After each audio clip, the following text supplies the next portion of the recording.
வந்து பாத்தீங்கன்னா தமிழக முதல்வர் வந்து கருப்பு கொடி ஏற்றி கட்சிக்காரங்க அனைவருக்கும் மத்திய அரசுக்கு எதிர்ப்பு தெரிவிக்க சொல்லியிருக்காங்க. அதை பத்தி மத்திய அரசு வந்து மறுபடியும் வந்து நம்மளை தென் தமிழகத்துக்கு வந்து துரோகம் இழைச்சிக்கிட்டு தான் இருக்கு.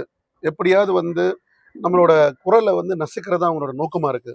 பொதுவாக வந்து 22% இருந்த நம்மளோட ரெப்ரசன்டேஷனை இப்போ 18% குறைச்சிருக்காங்க. அதே இதில் வட இந்தியாவில் இருக்கக்கூடிய மாநிலங்களுக்கு இருக்கக்கூடிய ரெப்ரசன்டேஷன் வந்து கிட்டத்தட்ட 25% உயர்ந்திருக்கு. அவங்களோட நோக்கம் என்னன்னா, தென் தமிழகத்தில் என்னதான் எதிர்ப்பலை இருந்தாலும் ஜெயிச்சிடலாம் அப்படின்ற ஒரு நோக்கத்துல தான் வந்து நம்மளோட பிரதிநிதித்துவத்தை குறைக்கணுன்ற முழு மூச்சுல வந்து இறங்கி இருக்கிறாங்க. அதுக்கு கண்டிப்பா எங்க தலைவர் தான் முதல் குரல் கொடுத்தாரு. அதுக்காக தான் இன்னைக்கு எல்லாருமே கருப்பு கொடி ஏந்து அதற்கு போராட்டம் நடத்திக்கிட்டு இருக்கோம். தமிழக மக்கள் இந்த ராயபுரம் தொகுதியில மக்கள் கிட்ட கொண்டு சென்றீங்களா? அதை தான் இப்ப முயற்சி எடுத்துக்கிட்டு இருக்கோம். வாக்கு கேட்கறதோட நிப்பாட்டாம இந்த மாதிரி நம்ம உரிமையை பறிக்கிறதுக்காகவும் போராடுறதுதான் திராவிட முன்னேற்ற கழகம். அந்த போராட்டத்தோட ஒரு சிம்பிளா தான் நாங்க வந்து இப்ப மக்களிடையே போய் அதை சொல்லிக்கிட்டு இருக்கோம். ஆதவர்ஜனா நேற்று நாள் காளிங்கராயன் மீட்டிங்ல பாத்தீங்கன்னா மன்னர் பரம்பரை கலைஞர் வந்தாரு, அண்ணாவோட சரி கலைஞர் வந்தாரு, அதுக்கப்புறம் ஸ்டாலின் வந்தாரு, ஸ்டாலினோட புள்ள உதயநிதி வராரு, அப்படியே பரம்பரையா வராங்க. அந்த பரம்பரை மாதிரிதான் அப்துல் ரஹ்மானோட புள்ள சுபேர் கான் வந்து வந்தவர்.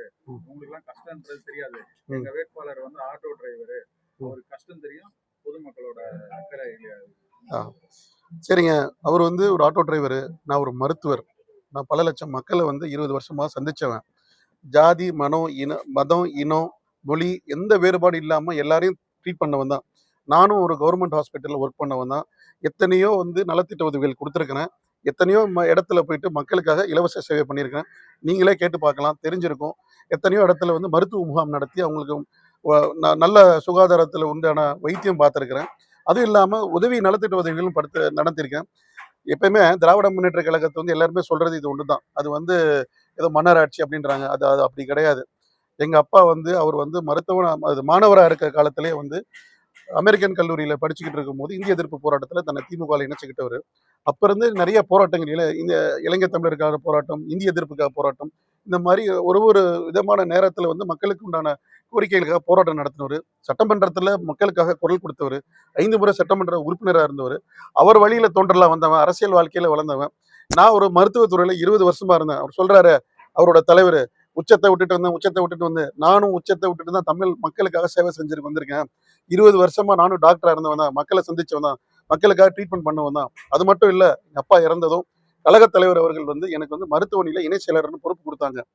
அந்த பொறுப்புல நான் 2 வருஷம் பயணிச்சு எத்தனையோ திட்டங்கள் கொண்டு வந்து எத்தனையோ மக்களுக்காக சேவை செஞ்சிருக்கிறேன். உங்களுக்கு தெரியும், மக்களை தேடி மருத்துவம்னு இப்ப வந்து நம்மளோட கவர்மெண்ட்ல ஒரு ஸ்கீமே இருக்கு. அந்த ஸ்கீமை கழக தலைவர் வந்து எதிர்கட்சி தலைவராக இருக்கும் போது அந்த குளத்தூர் தொகுதியில ஒரு நிகழ்ச்சியா நடத்தி மருத்துவ முகாம் நடத்துறத வந்து அங்க நாங்க நடத்தணும். வந்து கொரோனா காலத்துல மக்களுக்கு சேவை செய்யறதுக்காக கழக தலைவர் வந்து மருத்துவமனை சார்பா நீங்க நடத்துங்கன்னு சொல்லி எங்களுக்கு ஆணையிட்டாங்க. அந்த ஆணையில நடந்ததான் அந்த மக்களை தேடி மருத்துவம். அது நம்ம திராவிட மாடல் ஆட்சி வந்ததும் அதையே மக்களுக்கு வந்து ஒரு திட்டமா கொண்டு வந்ததும் நாங்கள் மாண்புமிகு தமிழ்நாடு முதலமைச்சர் அவர்கள். இந்த மாதிரி நாங்கள் கழகத்துல வந்து என்னை அர்ப்பணிச்சுக்கிட்டு இந்த மாதிரி நான் 2, 3 இல்லை 5, 6 வருஷமா பயணிச்சுட்டு இருந்திருக்கேன். அது மட்டும் இல்லை, அதுக்கப்புறம் வந்து சிறுபான்மை நல உரிமை பிரிவு மாநில செயலாளர்ன்ற ஒரு பெரிய பொறுப்பு கொடுத்தாங்க தலைவர்.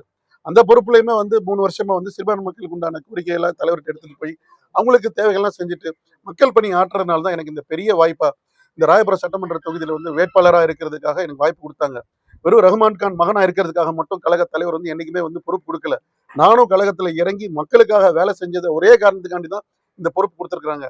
இந்த சட்டமன்ற வேட்பாளராக போட்டியிடுறதுக்கு பொறுப்பு கொடுத்துருக்காங்க. அதே அவரை ஒரு கேள்வி கேட்கிறேன், ஆதவர்ஜனாவை இன்னைக்கு ஒரு கேள்வி கேட்கிறேன். அவர் யாரோட மருமகன்? அவர் எங்க இருந்து மக்கள் சேவை செஞ்சுட்டு வந்தாரு? எப்படி உள்ள வந்தாரு? எங்க இருந்து அவருக்கு பணம் வருது? அவரால் அதுக்கு பதில் சொல்ல முடியுமா? இவ்வளவு வாய்க்கிலேயே பேசுறாரு. எங்க தலைவரை பத்தி பேசுறாரு. எங்க தலைவர் மசாக்கு போயிருக்காரு. அவருக்கு அந்த மாதிரி ஏதாவது போராட்டத்துக்கு போயிருக்கிறாரா? எத்தனை போராட்டத்துக்கு செஞ்சுட்டு இருக்காரு? இன்னைக்கு கூட தமிழ்நாட்டு மக்களுக்காக போராடுறது எங்க தலைவர் தான். அவங்க யாருமே போராடுறதே இல்லை. கொரோனா காலத்துல எங்க இருந்தாரு இந்த ஆதவர்ஜனா? பிக்ஜாம் புயல்ல எங்க இருந்தாரு இந்த ஆதவர்ஜனா? இவ்வளவு பேசுறாரு, மக்களுக்கு என்ன செஞ்சிருக்கிறாரு? பேச மட்டும்தான் தெரியும், நடிக்க மட்டும்தான் தெரியும். நடிக்கிறா இருக்கிறது தான் நல்லது. அரசியலுக்கு வந்தா மக்கள் சேவை செய்யணும், மக்களுக்கு இறங்கி வேலை செய்யணும். முதல்ல அதை ப்ரூவ் பண்ணுங்க, அதுக்கப்புறம் பேசலாம். தமிழக முதல்வர் வந்து எதிர்கட்சி தலைவராக இருக்கையில ஊருக்குள்ள போயிட்டு ஜமுக்காலம் போட்டு ஒரு பெட்டியில வந்து அவங்களோட குறைகளை வாங்கினாரு. அரசு நம்ம சென்டானி ஸ்கூல்லயும் வாங்கினாரு. அது கூட்டினபடியே இருக்குன்னு சொல்லிட்டு நம்ம ஜெயக்குமார் சொல்றாரு. அதை வந்து திறந்து பார்த்து பொதுமக்களோட இது அதே மாதிரி தான் இருக்கும், அவங்களுக்கு ஓட்டு போட்டாங்க. சார் கஜானாவே பூட்டிட்டு போயிட்டாங்க சார். அவங்க ஒண்ணுமே இல்லாம காலி பண்ணிட்டு போன கஜானாவை தூக்கி நிறுத்தி இன்னைக்கு தூக்கி நிறுத்தினது வந்து திராவிட முன்னேற்ற கழக தலைவர், எங்க முதலமைச்சர் தான். நல்லா யோசிச்சுங்க. 1-2 திட்டம் இல்ல சார், ஏகப்பட்ட திட்டம்.